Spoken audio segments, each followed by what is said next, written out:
Well, hello there once again. Welcome one, welcome all to the Sports Station. I am Daniel Graham. Joined with me in the studio, as always, is Mark and Sarah and Mike Eccles. And Mark, we saw a lot of developments going on at the trade deadline, especially up until the last hour. We saw a lot of trades, especially from a little town up in Massachusetts. That's right, let's Dan. expand upon that. They got away with a lot of their starting pitchers, and if there's a stronger term than fire sale, I'd really like to hear it from one of you two. Well, I mean, I agree, and we talked about this before the show. It's a very rare occurrence when you see the Boston Red Sox selling off their key players, some of their bigger players, their bigger names. But first off, I have to preface this with the fact that I'm a Yankee fan, so anything that can make the Red Sox worse, I'm all for. But I honestly, just being honest, I liked the deals that they made. I really liked the Lackey deal. I thought they got good return for Lackey. I like Alan Craig and I like Joe Kelly. And then the deal that they made for Lester, I thought that was a solid trade. I didn't think that they sold Lester for that much less than what he's worth. And then there was the other trade, the Drew Kelly Johnson thing, the one that kind of flew under the radar. So I thought the Red Sox, all in all, I thought they had a pretty good trade deadline. Mm-hmm. I think, like you said, the one thing with them trading John Lester away and Johnny Gomez away to the A's for Yoenis Cespedes, that adds a lot more batting to their lineup. It adds some more power. However, we saw this weekend with their series against the Yankees, which is always fun to watch, especially on a national stage. Yes. Is that the Yankees were just being hitter happy with the pitching that the Red Sox still have. Yes and no, because you have to remember, the first game, the Red Sox brought up some kid, and the Yankees couldn't touch him. So there was some good and some bad in that. And the third game was Clay Buchholz pitched, and Buchholz is just having a terrible season. So, but by the same token, this gives them the opportunity. They're a team that has a lot of prospects, a lot of young arms. This gives them the opportunity to bring those guys up, get them some Major League experience, and find out who can be part of their team long term. And I think, there's something to be said for that when you're in your last place, Mike. I absolutely love the trade deadline because the Red Sox got weak, and I love it. There's nothing like a weak Red Sox team. And, of course, I think, and I'm going to ask you guys, sure, the trade deadline I thought was as furious as I've ever seen a trade deadline day. I mean, they were just, for those of us with our electronics now, and for me being the old guy, sometimes I'm not used to all these electronics. But I have to tell you, it's very difficult teaching a class when every 15 minutes your phone's going off with a new trade. And I couldn't believe how many I was seeing. The big winner, in my opinion, the big winner on the trade deadline for me was the Detroit Tigers. I think getting David Price from the Rays with the team, and I'll tell you, who said it was Price. His first interview, and I saw it on SportsCenter, he's like, man, I walk into the locker room, and man, I'm like around an all-star team. And you know what? He's right. And I think that could solidify the Tigers going right through. They got what they need to take on who I think they're going to have to take on, and that's the Oakland A's to get to the World Series. Well, so you talk about the A's, and if we're just talking about the trade deadline, if we're just talking about July 31st, I tend to agree with you. But looking at the month of July, the whole trade picture, looking at the trade picture as a whole throughout the months of June and July, I feel like the A's were far and away the winners of this period, of the trade period in baseball. Getting Lester and also getting Jeff Samardzija, I think, really solidified their rotation. They have a fantastic team, and everyone's been saying it, and it's true. Billy Beane's going all in. He's tired of only getting, so far in the postseason. He wants to take this. He wants to take it all the way for once. And I think he did a fantastic job of tremendous adding pieces to his team that are going to make the A's really tough to beat in October. And I think we all saw this coming, and we talked about it a few weeks ago when Cespedes won the home run derby back-to-back. And we were all sitting here saying, of course, his stock's got to go up, and he may be looking at other offers from other teams when the time comes. And I think the A's dealt him at a perfect time where his stock probably could not have gotten any higher. And they ended up getting aces like John Lester. They ended up getting Johnny Gomez, who can still play, who plays a solid outfield, I must say, is pretty good with the bat. So I think the A's were the champions of this trade deadline. Well, that was the smart move by the A's, is that getting Johnny Gomez is going to be enough. Exactly. They're not going to have the power of Cespedes, but you know what? Let's be honest here. We were all watching. Today is, of course, August 4th, so the Yankees and Red Sox just completed a weekend series. he was only batting about 251 going into this weekend series. Cespedes? Yeah. So this might be that was a great trade-off, I think, for the A's, plus getting John Lester. But I still think, I don't know. At the end of this trade, we're going into the dog days of summer now with we're winding down in the baseball season, and I really see Detroit. I really see them being a big winner in this. Detroit's obviously got a great team, but I look at it this way. Lester and Samardzija were two of the big pieces available during this period, during the last month or so. Yes. And one team, any of these teams would have been happy to get either one of those guys because they were both having fantastic seasons, both great pitchers. Unbelievable. The A's got them both.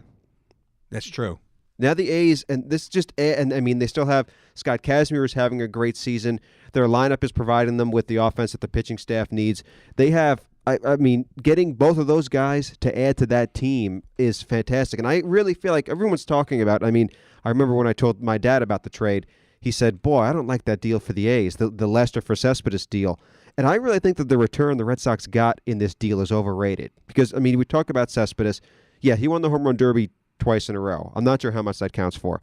But he hit 240 last year. He's hitting, like you said, Mike, he's hitting 250 this year. He's got good power, and you talk about right-handed power hitter in Fenway Park. There's something to be said for that. But I really feel like that all the highlight reel plays that Cespedes makes, whether it's hitting long home runs or making these great throws from the outfield, have kind of inflated his stock to a place where it really shouldn't be.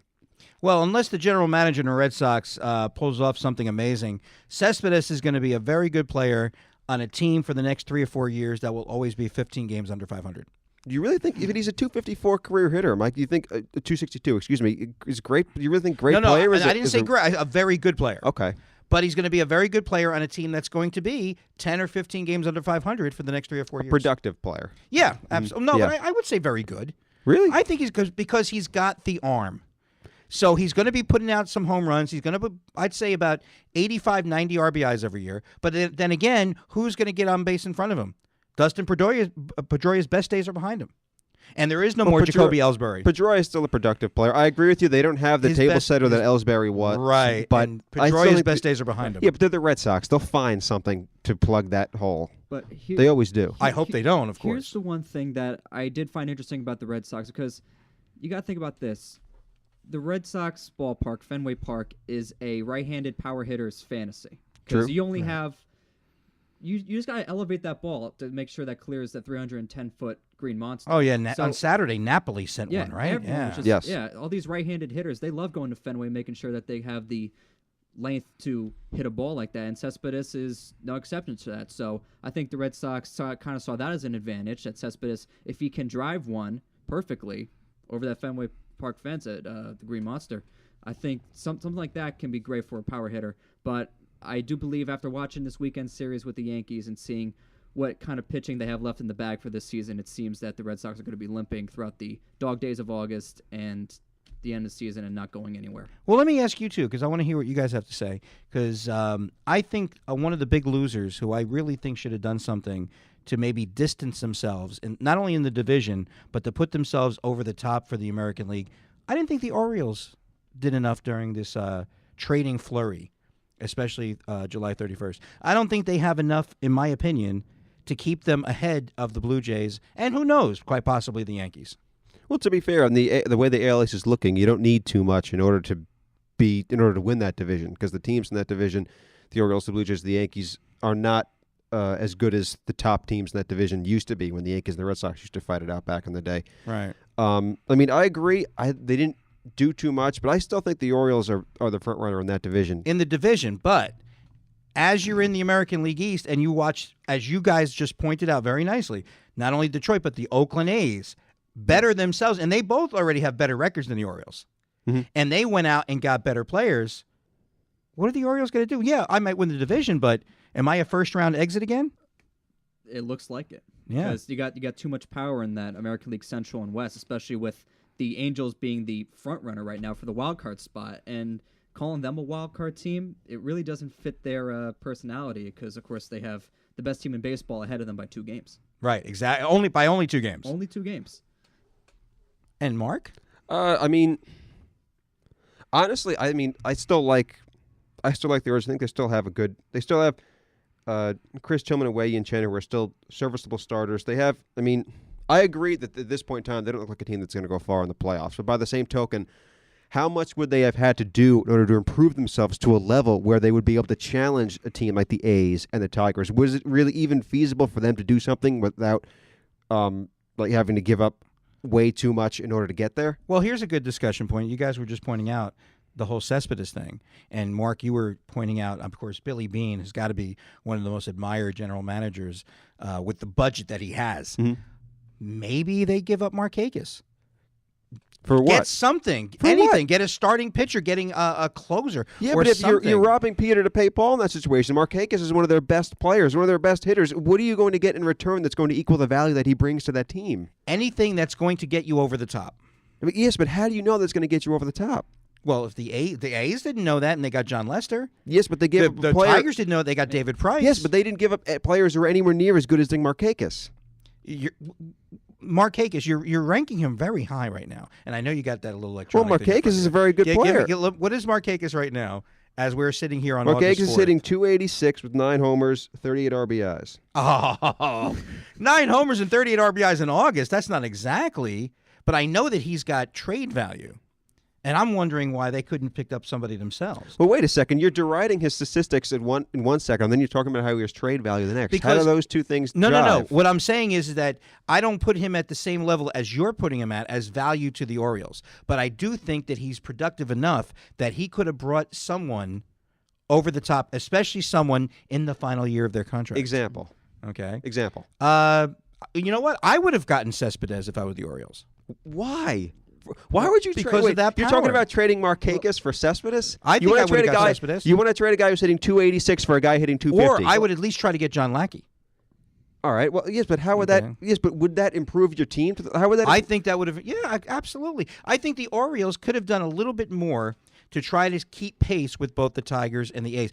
Like we just said, Tigers, A's, and the Angels. And I thank you for bringing that up, Dan, because Angels are a very good team. They're all stepping up ahead of the Orioles. The Orioles may end up just winning that division outright. Well, wait a second. Those teams where are they going afterwards? Those teams are already ahead of the Orioles, and plus, yeah, the one and then thing they went and got better. Yes, but the one thing you're leaving out in this situation is the fact that you have to remember Lester, Lackey, Price. Where did all those guys play?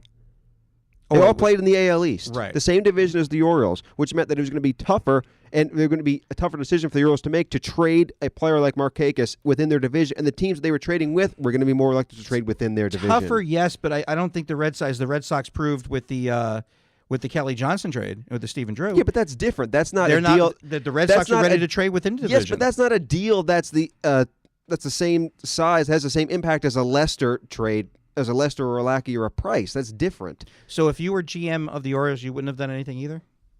Well, it depends on the situation. I can't speak to that because I don't have knowledge of the amount that these teams are demanding from the Orioles. Right. But I just don't think that you can snap a finger like that and say, okay, Markakis, we'll get this guy, and we'll be right there with the top two teams in the American League.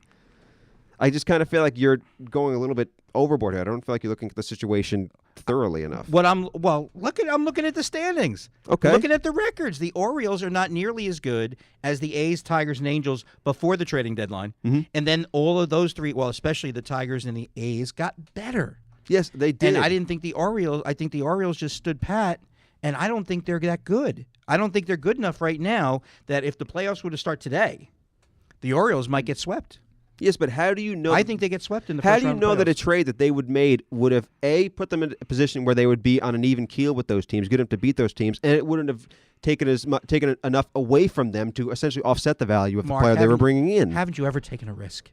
Yes, Yes, you have. Of course, I know you. I've known you since the day you were born. Yes, I know that you've taken risks, and I think the Orioles should have taken a risk. Just tried to get somebody better. Go ahead, Dan. I do agree that the Orioles do need an extra power source from somewhere in order to make it towards the end of the season into the playoffs to go up against these big an people extra starting pitcher definitely would have American helped the Orioles. And See, I would have gone that way too. But I really think that Cespedes could have given them an extra offensive power in the playoffs when the time came. Extra power. They have Nelson Cruz.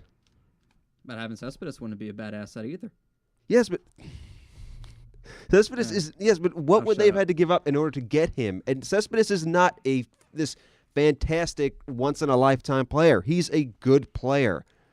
Yeah, but And he is a good player, and I know that you're not as sold on Cespedes as some others. The Orioles have two guys with 20 home runs. You're telling me bringing in another guy and who's one going of to them put is them not over the Nick top? Markakis. Oh, so therefore, since he doesn't have 20 home runs, he doesn't have value? He's just so he doesn't have value because he doesn't have 20 home runs. We're evaluating players on one statistic now. He's got value right now. One more thing I wanted to ask in this segment to you guys, and I have to say I'm really disappointed with them. And I can't imagine living in Chicago and being a Chicago Cubs fan. We should have had my friend Josh on. He's a big Cubs fan. Oh, my goodness. Are they ever going to do anything to help this team? And, of course, I went to high school, or at least one of the people I graduated high school with, she's related either as an aunt or is the mother of Anthony Rizzo. And, boy, is he just out on an island by himself right now. Yeah. I mean, you've got Anthony Rizzo, and you've just got a city that, I don't know, I guess they continue to go to Wrigley Field. They continue to buy their hot dogs, but boy, how many are we now going into the second 100 years? Well, first of all, one thing I have to say, it's a great ballpark, Wrigley Field. So you can't blame the Cubs fans for continuing to go there. It is, but we're going into the second 100 years since they won a World Series. Best deep dish pizza in baseball. So it doesn't matter that they've got no players left. Absolutely not. Mm-mm. Okay. Mm-mm. Even if they got Nick Markakis. Again with Nick Markakis. Well, we could probably spend hours and hours doing this, but I know that a lot of other things happened this week apart from the 6 hours on Thursday that we had to talk about for the last 15 minutes. This is the shame about the length of this show is that we could go on for longer talking about these things, but there, like you said, Dan, there are so many other topics that are out there that we want to talk about. That because there was a big game that happened last night. In case anyone was wondering, in fact, there was a big weekend. Mm-hmm. Oh, absolutely. On subject for it, and we saw the preseason opener for the National Football League last night. We saw the Hall of Fame game, the annual Hall of Fame game on Mike's favorite channel, NBC. NBC. And we had the Hall of Fame induction ceremony for the 7 new members of the Pro Football Hall of Fame, including one of Mike's favorites, Michael Strahan. Michael Strahan. I tell you what, wow. You know, one of the things I thought was interesting is how many people watching his induction speech and how many people he invited who came out to see him. I mean, my goodness. A lot. Whether it was, of course, all the Giants were there. They were forced to be there, even though they broke curfew. Yes. Being there because Michael was last. But just some of the old Giants, like he said, my 3 generations. From when I first got there, from when it became my team, and then, of course, when we won the Super Bowl. So you had the Antonio Pierces. You had, he mentioned good old great Keith Hamilton. Yes. Loved Keith Hamilton when he was a defensive tackle. He mentioned Cedric Jones, for Pete's sake. Yes. I don't think most Giant fans remember Cedric Jones. Oh, well, I remember his potential. Yeah. That he never reached. Well, the thing was the Giants picked Cedric Jones one spot after the Ravens took Jonathan Ogden. I'll never forget that. Yeah. We also, of course, Ogden already has his yellow jacket. Yes, deservedly so. Oh, absolutely. Yeah. Great offensive tackle. But, Cedric Jones, a few more years. He'll get there. But I have to tell you, we talked about this last week before the Hall of Fame game. Although the first couple series were shaky, I thought that when the Giants last night in the Hall of Fame game, when they started to run that ball, you now started to see the offensive line, all these new guys never played together before, start to gel. I was looking at that game to see Ben McAdoo's new West Coast style offense, seeing Eli throw a couple of big passes out, but you hit the nail on the head right there with the running game. I am impressed with the new upgraded running game where they actually went out and got the right players for that kind of offense. Rashad Jennings, they have him right now number 1 on the depth chart at running back. He will be on that number 1 spot unless there's any serious injury from now until week 1 of the season. Rashad Jennings showed a lot of potential, and I actually knew Rashad Jennings when he was drafted in the 7th round by the Jaguars. I actually had him on my fantasy team. Like, it was one of the sleeper picks I had. And, of course, he was behind MJD in Jacksonville. And he came out of small Liberty College, right? Liberty University. Liberty No, but University. It's in Virginia. It's small. Yeah, a small school in Liberty, and I forgot what his actual height is. I think he's like 6'2" or something. No, he's pretty big. Yeah, he was pretty big, and, of course, everyone kind of downgraded his abilities because he was at a small school at Liberty. And I always kept a tab on Rashad Jennings no matter where he went. He was with the Raiders last year. Had a 1,000-yard season last year with Oakland. I think it was an 800-yard season, no? Yards? He averaged 4 yards a carry. It was a good season. Yeah, it was a good season. Okay. But I thought when the Giants picked up Rashad Jennings, I said this is actually is not just a great player, but he just fits in so well with what the Giants want to do with running the ball. And it looks like everybody's going out to buy a new number 44 jersey again. Yeah, Andre Williams. I thought Andre Williams played really well. Oh, And- yeah. Yeah, and one thing I want to speak to about that you guys mentioned about Ben McAdoo, one of the things, this drove me a little bit nuts this weekend, was I feel like people, especially football people, were so tired of kind of talking about, during the months preceding this, talking about kind of nothing, that in this game they kind of took a little something and stretched it into what it was. Like I found it comical, people asking Eli Manning, "Oh, what did you think about playing in Ben McAdoo's offense?" It's like, it's the Hall of Fame game. It's like the first of 5 preseason games. Like, do you think he's going to be able to give you a real impression of what it was like playing in this guy's offense in a Hall of Fame game where I'm sure they were playing a much scaled down version of the offense they're going to be running during the season? I thought it was ridiculous. Like, what did you think of Ben McAdoo's offense? I was shocked Eli didn't say at least once, "It's the Hall of Fame game. What do you want me to say?" Well, I agree with you guys. Sorry, guys. I agree with you. I thought their offense played well. Their offensive line had some ups and downs. I didn't think Justin Pugh played that well. No, he didn't. Their tight end, though, we were talking about tight ends last time. Dan, you mentioned Adrian Robinson, who Adrian I Robinson. didn't see on the field until the end of the game. But this kid Donald and also Daniel Felch, I thought played well. Donald had a couple nice blocks at tight end, and all in all, I thought their offensive line, at least in the beginning of the game, their starters or their first team guys looked pretty good. This is what their starting offensive line was last night, the first string for right now. Mm-hmm. You got Charles Brown at tackle. You got Jeff Schwartz, the pickup from Kansas City, at guard. In center, you had J.D. Walden, and you had Brandon Mosley on the other side as guard. And then you had Justin Pugh, the draft pick from last season. So that's a whole brand new line. Yeah, I mean, a lot of guys who, even the most ardent Giant fans, don't recognize some of those names, especially because I did not expect Brown to start at tackle. I really thought that Beatty was going to start, who, of course, is the veteran. Yeah. I was also hoping to see more of Richburg. He did play. I just didn't see enough of what he was doing. But I will say this.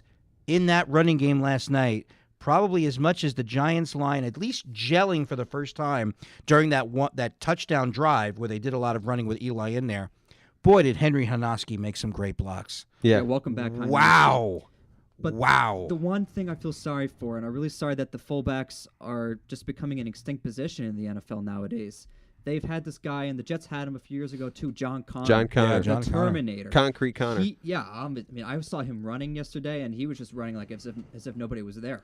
Yeah, it is. It is unfortunate because, I mean, as people who watch the Giants, we love, I mean, at least me and Mike love Hinoski, but he got hurt last year, and the Giants needed someone to fill that gap, so they filled Connor. So Hinoski's back, but he's come back into a position where he's going to have to fight for the job that was his a year ago because Connor played so well in his absence. And so now you have an open competition for a position that was solidified going into last season. I actually read a story that there was a rumor going around that the Giants were thinking about not carrying a fullback on their 53-man roster this season. They were going to have tight ends come in and fill that position if need be. And last night I saw a lot of formations where it was just a single back formation with Eli and Rashad in the backfield.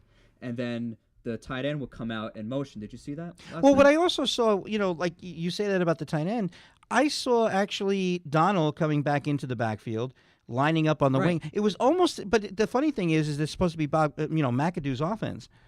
It reminded me of what Bear Pascal used to do. Mm-hmm. Yeah. The way he would come into the backfield and line up.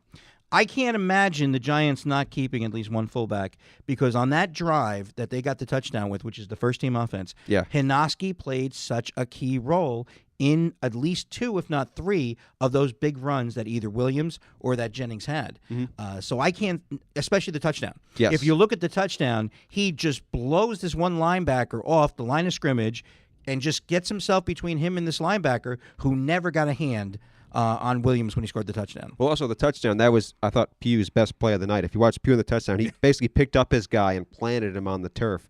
But I have to correct something I said earlier. Larry Donald, the tight end, blew 2 early blocks. And this speaks to what you talked about, Dan, about keeping tight ends rather than fullbacks. I don't think the Giants have enough good tight ends to keep them to replace the fullbacks. I'm not sure that these guys are going to be dependable enough to where they can do the job that a Hinoski or a John Connor would do for the Giants. And plus, I know it's a new offense, but this is still Tom Coughlin. He's the guy who makes the big decisions, and it's hard to see hard to believe a Tom Coughlin coach team would go without a fullback. I read that article as it was of course speculation. It would seem like the Giants were entertaining the idea. I don't think they would carry through with it, considering that they have 2 great fullbacks with Connor and Hinoski. But it was just an entertaining idea to see if a tight end could be that flexible to be a fullback, maybe complement Eli with some extra blocking, and still go out for a pass or two and try to run certain routes and things that other fullbacks are supposed to do. That's what the Cowboys have been trying to do for years with tight ends, guys like John Phillips and Martellus Bennett, and I've never been a fan. I've never really been a fan of it. I mean, and one of the times we saw Donald come into the backfield and try and block, he blew his block, and the run play got stuffed. It wasn't all his fault, but he sure as heck didn't help anything by not blocking his man. So, I mean, there's things to be said for that. And plus, you have to remember, it's early in training camp. These teams are trying anything and everything. They're trying to see what works and what doesn't so they can prepare themselves for the season. And as a former offensive lineman myself, I know what it's like when you've got new guys with you. And in those first couple of pass plays, boy, those guys did not look like they were gelling very well or communicating very well. No, I agree. Pugh got called for a holding penalty on the fumble that Eli lost. He blew another on a run play. He couldn't. They ran the ball to Pugh's side. He couldn't get his man out of the way. So yeah, there were some good and bad. But I also want to ask you guys, how much of the Hall of Fame game did you guys watch last night? Because I watched the entire thing. I watched the entire thing too. Who were some of the young players you saw? Because I saw some young guys stepping up for the Giants. Yes. Last night. One I want to point out, and I think he deserves the prime backup spot. Ryan Nassib. I think he's earned it, considering that he was the Giants' draft pick last season. Absolutely. Out of Syracuse. And he threw. Did you happen to catch the entire game or? Yeah, the entire portion? How about that deep ball to Corey Washington? Yes, 6? that was a beautiful. great play. And it was, Corey Washington, he has, and I mentioned him last week, I think, just by his number. Number six. Number 6, yes. Yeah. And I kind of looked at him just like, it's like, of course, you brought up Victor Cruz being Yeah. number 3. And like you see those guys who don't even have a wide receiver number. Number. And you're just like, okay, how good is this guy if he doesn't even have a legit wide receiver number? But I saw Corey Washington go up for that pass in one-on-one coverage. Yeah. And he was able to come down with it, and Nassib just threw a perfect ball to him, too. Just perfect position where it didn't seem like anyone had an advantage over it, and Corey Washington went up and got it and was able to just pretty much walk from that point on. Well, see, I thought Nassib had some good and some bad. My problem on that play was that he threw the ball up, so Washington had to kind of come back and stop. He didn't lead. Now, I don't know if that's because Nassib doesn't have a huge arm. I don't think so. I thought he had some good and some bad, but who didn't think of Victor Cruz when Washington made that catch, the receiver wearing number 6? And probably very few people remember this. When Desmond Howard was with the Packers in '96 in the preseason, he was wearing number 22. And once he made the roster, they changed it to a wide receiver number. So, yeah, sometimes it's the guys you least expect. I mean, Chase Blackburn, when he first came to the Giants, was wearing like 46 or 47 in the preseason. Right. That's another example of these that's guys. Starting to become a very popular linebacker number now. They're starting to slowly integrate the 40s into a linebacker. Well, they had a guy number 49 last night, Spencer Atkins, a linebacker who I thought played well. But, yeah, you guys, probably the name that's going to be talked about most after your last night's game is Marcus Harris, the wide receiver from Murray State, who I think was wearing number 18 last night.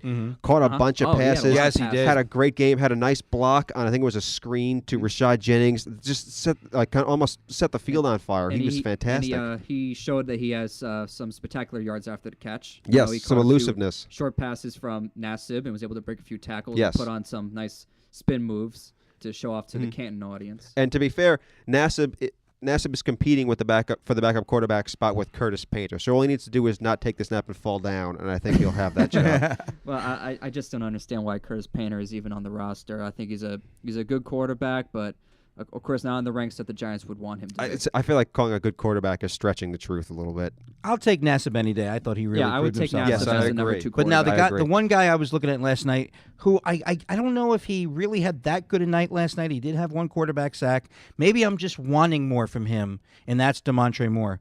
I'm really hoping that he just explodes this year. You know, last year during the first preseason game, he exploded onto the Giants scene when he came through the line, blocked that punt in the first preseason, and then, of course, we talked about him through the preseason. He hardly played during the regular season, didn't do much. And I was hoping to see more of him last night. He did get a quarterback sack. He had a couple of good quarterback pressures, but nothing to really write home about. Well, he had a few nice plays. He blew up Cyrus Kawanjo, the tackle for Buffalo, a couple times. So Yes, he did, yeah. That might just be Cyrus Kawanjo being terrible. We don't know, or being injured. But he played well. I mean, I thought he had a good game. Their defense, though, I thought the two guys who scared me a little bit on defense, I thought Moore had a good game, but two of their cornerbacks, I thought Mukamara didn't have a great game. No, and I thought Mookie, I'm really just losing faith in his capabilities. And I thought Jaron Hosley looked awful last night. No, Hosley did not look good. Yeah. Did not look good. Well, who was number 34? 34, that's 30, you don't think of 31? Nat Burhe? No, he was the cornerback. He had a couple of bad penalties called against him last night. I don't remember. Last night, the Giants? Are you thinking Yes. Are you sure you're not thinking of 31? Was it 30? I'm taking a look. Which player was that? 31 Zach Bowman. Bowman. Really? I Zach thought he Bowman. played well. No, but he had a I thought couple of Bowman bad played well, penalties too. called against him. No, he's got to be the careful. first penalty that he called against him was absurd. The receiver went to make a turn and slipped, and Bowman fell on top of it, and they called that. And then he came back after that, deflected the pass that Cooper Taylor picked off. He did deflect the and pass. then he that had was the really intercepted in the nice end zone. interception later in the game in the end zone. So I thought Zach Bowman played well. He's a veteran. This is his 6th or 7th year. The Giants got him from Chicago. I think Bauman could be ahead of Mookie on the depth chart. That's just me. From what I saw last night, one game can't attest for what's going to happen up until week 1, but I think Bauman could really take over for Mookie. Well, Mookie has some competition this year with the Giants. Yeah, a lot more, because they brought in everybody. And Rogers Cromartie. They brought in everybody. Yeah, and now they brought in 3 veterans to that that group of cornerbacks. And DRC will definitely start at quarterback. Yes. Mm-hmm. But the one thing I did want to get to, and we got this unfortunate news today, and I said this a few weeks ago that I was still skeptical, and you could probably play taps here since you were in the Marines. David Wilson. Wow, we have to pay rates on that. Career cut down today. The doctors have told him because of the complications of his neck injury that he will no longer play. Well, he's been recommended to no longer play professional football. It'd be hard to see him going against that recommendation. You're right. Yeah, but because it seems like he finally confided in himself that his playing days are over. He made a nice statement today and thanking all the Giants faithful and all the people who have supported him through the years playing football. And I raised a lot of caution when he was drafted in the first round. Mm-hmm. I said, unless he's the next Barry Sanders, I really don't think that was a good pick by the Giants. I don't think it was a very smart pick. Well, see, I don't think it's fair now to use this as a reason to say that was a big mistake by the Giants, because he showed, I thought, first-round ability when he was on the field. This was just kind of a freak thing that happened. And like you said, Dan, him just kind of coming to terms with it himself. It's understandable when you have a guy who's played his football as long as he has. It was a first-round draft pick, his kind of ability. It's understandable it's going to take some time for him to come to terms with it. Because now that his career is now over, and we see that the Giants, their first-round selection from 2 years ago hasn't played out the way they wanted to. Mm-hmm. I wish I could have just judged him more on his abilities and talent instead of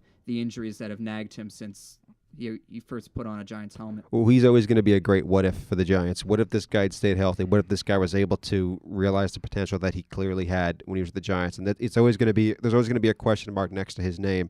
But it's unfortunate, but it's part of the game. Just one of those things that happen, and it's unfortunate that it happened to him. Yeah, it was sad to see that release today, and I wish him the very best. I think we all do. Just hope live a productive life. We would have loved for you to play for the New York Giants, but boy, he's got to live with that kind of injury. And those are the kind of things where even if you're playing with your kid, it's even tough to even wrestle in the backyard with your kid when you have that kind of. It's not going to get better as he gets older. You just hope that he, as a first-round draft pick, he still has some of the money left that the Giants gave him. He should have gotten a decent contract. He should be a millionaire for many, many years to come. Right. So you hope he has that money left and he's able to invest wisely. There you go. Gentlemen, it's our final segment of the day. The final segment of our third sportscast here, our third podcast on the sports station. Mm-hmm. Last week, of course, we talked about favorite sports movie. Sports movies. Mm-hmm. Today, I want you to tell me what you feel. Now, this is America only. The all-time greatest sports moment in American history. Now, of course, it could be from any sport. I, of course, will always, because of my age, will always point to the goal by Mike Eruzione to put us up 4-3 against the Soviet Union in the 1980 Winter Olympics at Lake Placid. That will always be, to me, the greatest sports moment, when we won that game against the Soviet Union. So now, I'm putting it to you guys, without you even knowing I was going to ask this. In your opinions, give me the greatest American sports moment. It doesn't have to be a play, right? No. Like, it doesn't have to be a play. Who wants to take the first stab at this? Mark, you want to go, or should I? We're looking at each other now. Like, well, obviously, where do we want to go with this? This is always top of our head. It's never a subconscious choice for us. We don't have like a week's worth. Yeah, we don't to think this Mike over. Mike tells us this. Literally, when you find out about this is when we find out about this. Mike tells us He doesn't tell us. The previous week. This is what I'm going to ask you. So this comes right off the top of our head. I can take a stab at this. I mean, I wasn't alive during the U.S. hockey team. I'm going to try to during the Miracle on Ice. I'm going to try to stick to something that happened when I was alive. Okay, that's something I remember. And there are. I mean, for me personally, I mean, there were a few things. This is going to be off the wall, but there was a speed skater named Dan Jansen Oh, absolutely. who won a gold medal in his last speed skating event in 1994. This is a guy who had one of his relatives, I think it was his sister, pass away before he went speed skating. He went to the Olympics one year and ended up losing that year. He went off the track and He slid spilled into the out wall. in both 88 Yeah. and 92. He was favored to win. Mm-hmm. Both years he spilled out in the final. Yeah. Didn't medal. So now he comes back in 94 in France, Mhm. and he comes back and wins a gold medal. I'll never forget that. He set a world record. He just blew away everyone else. I thought that was just a fantastic moment for a guy who had been through a lot. I thought that was great. That was a great moment. Mhm. Dan, give me one here. Okay. I'm really thinking of two things. Go ahead. I'll go with the one that first popped into my head. I think the one from Super Bowl 25, when that was right when America first got into the Persian Gulf War. Gulf War, right, yeah. And there was all this American pride just coming out of Tampa Stadium that night. It was a Giants and Bills Super Bowl. Yes. And the Super Bowl was preempted by... The two teams who just played in the Hall of Fame game, ironically Exactly. enough. So by coincidence. Mm-hmm. But the game was preempted by the national anthem sung by Whitney Houston. Mm-hmm. From New And Jersey. There's a lot of debate because I don't want to take anything away from the moment. I think watching it live, you saw that it was pure and passionate, especially with all this American pride backdrop. Yes, for you sure. thought Whitney Houston nailed the national anthem. It was a very emotional national anthem. Yes. But the one thing that a lot of people would want to take away from it, but no one knew it at the time, was that a lot of people thought that she lip-synced the national anthem. No, they didn't. I don't know. But at the time, like if you were to put yourself in those shoes watching that broadcast live, I think it was just, I can't really put the words on No, it was an incredible moment. It As a was matter of fact, It was an incredible sports moment because the most watched event in American television, and watching Whitney Houston sing that national anthem. Of course, I wasn't alive at the time. Yeah. I was preempted like 2 years before. But Whitney Houston coming out and singing that, I think it was juxtaposed Yes. for that kind of moment. Nice word. Thank you. I like that word, Yeah. juxtapose. Mhm. Go ahead, give us the other But one you had. The other one I was thinking about was another Olympic one. I think it was the 96 Summer Olympics in Georgia, Yes, in Atlanta. Atlanta, yes, sir. in Atlanta. And there was a lot of speculation as to who was going to light the torch at the ceremony. And, of course, since it was the United States hosting the Olympics, they obviously wanted a prime figure to Of course. light that torch. Of course. And it was a surprise to everybody that who got it, none other than Muhammad Ali, Oh, not a surprise to Mhm. me. who was fighting Parkinson's. He has Yeah, it's Parkinson's. Parkinson's, He was yeah. fighting Parkinson's. and I you think. saw him there, and you just saw him shaking and everything, but you could see that there was a concentrated look on his face, and knew that he really put himself up for that kind of moment. Gold medal, And 1960. it was just like you just see that man, and you did not feel sorry for him because you saw that he had Parkinson's. You know that he was suffering horribly from the disease, Yeah. but he was still physically able enough to hold on to that torch and light it. Very powerful moment. Well, I got one more. Okay. I got one more. Well, I got one more I want to throw in. So All go right, ahead. you ready? Yeah. Yeah. Easily for me, I still get chills. Mm. 1999, the Rose Bowl, the Women's World Cup final, when Oh, Brandy yeah. Forgot Chastain about hits that. that last penalty kick, and 104,000 people at a women's soccer game hit the roof and explode when they win the World Cup. Mike, that there's year. there's no roof on the Rose Bowl. They blew the roof off the place. There Okay. used to be a roof on the Rose Bowl, and then Brandy Chastain took off her shirt, and it blew the roof off. Okay. Go All ahead, right. Mark. Let's All right. hear it. The one I had this was more recently. I'm trying to remember. This was in 2006. No, hold on a second. This was Summer Olympics. So 2008, I want to say. I think it was 2008 in Beijing, Mhm. when the American team and in the 4x100 meter relay or 4x100 meter relay, the American team and the French team, when they were competing, when Michael Phelps was going for, I don't know, whatever it was, 30,000 gold medals, Yes, won at least Olympics, or whatever it 30,000. was, and the U.S. and the relay that came down to literally the last second, you had it going back and forth, and France was leading the entire time, and in the last leg, the final American guy edged out the French swimmer by like a 100th or 1,000th of a second. A scintilla of a second. I'll never It was, forget yeah. that. I'll never forget watching that because I was watching it with my family, and just to have this race because we're all rooting for Phelps to go for the record, Right. get the gold, get all those gold medals, and to have this race come down to the last second, I thought that was a phenomenal moment. That was as exciting a moment as I can remember ever in the Olympics. The raw emotion of his teammates, Yes. Michael Phelps included, Yeah. when that kid hit that pad Yeah. right before the French guy did. That was fantastic. Unbelievable. And the look on the faces of the French players was also, of the French swimmers also made it that much more special. Wah. Oh well. That didn't sound, Sacre bleu. that didn't sound very French, Mike. That sounds like the French. Wah. That sounds like all the French I know. Well, we are out of time, and I think we've really just think expounded we've- our entire thoughts and memory processes. I think throughout we, this whole yeah, I think program. that we, This one particular I program. think that we have exhausted ourselves on these topics, rightfully so. Show, I don't know about you, Dan and Mike, but this seems to go pretty quickly when we're in here in the studio. But there's so much to talk about in a week of sports. There always is, Because and yeah, We need absolutely. like multiple shows a week, but Mhm. we'll see about that. But to close things out, this is Daniel Graham How alongside. about this? Sorry, Dan. Okay. If we get 100 subscribers, then we'll go to more than I one show like a that. week. 100 subscribers. All Okay, right. that's the challenge, everybody. You subscribe to our channel. You tell 2 friends, and they'll tell 2 friends, and they'll tell 2 friends, and maybe That's by right. tomorrow we'll have 100 subscribers. There you go. So there we go. That's the challenge. And this is Daniel Graham on behalf of Mike Eccles and Mark and Sarah in the studio. This is the Sports Station signing off for this week. Take care, everybody.